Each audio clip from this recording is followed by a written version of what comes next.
వికారాబాద్ జిల్లా కుల్కచెర్ల తహసీల్దార్ కార్యాలయం ముందు రైతుల ఆందోళన చేపట్టారు. తహసీల్దార్ కార్యాలయం నుంచి కుల్కచెర్ల పోలీస్ స్టేషన్ వరకు భిక్షాటన చేస్తూ నిరసన తెలిపారు రైతులు. పాత్లవత్ రాము నాయక్, కల్లూరు నిఖిల్ కుమార్ రెడ్డి, పాలకొండ మనోజ్ కుమార్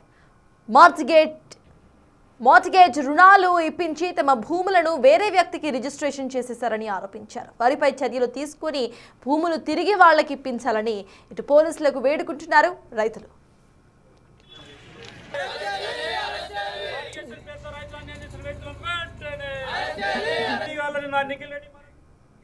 రైట్, ఈ నిరసనకు సంబంధించిన డీటెయిల్స్ మా ప్రతినిధి విజయ్ అందిస్తారు. విజయ్, చెప్పండి. ఇటు మార్టిగేజ్ రూపంలో తీసుకొని ఆ తర్వాత భూములను వేరే వాళ్ళ పేర్ల మీద రిజిస్ట్రేషన్ చేసినట్టుగా తెలుస్తోంది. దీనికి సంబంధించి అసలు పోలీసులు ప్రెసెంట్ ఏమంటున్నారు అండ్ ఎవరైతే రిజిస్ట్రేషన్ చేశారో వాళ్ళు స్పందించారా? అప్డేట్స్ ఏంటి?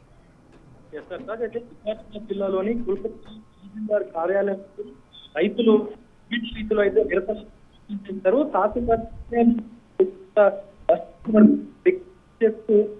నిరసన అయితే ఒక 4 పాత్లవత్ రాము, కల్లూరు నిఖిల్, మనోజ్ కుమార్ వ్యక్తులతో పాటు మార్టిగేజ్. Thank you Vijay.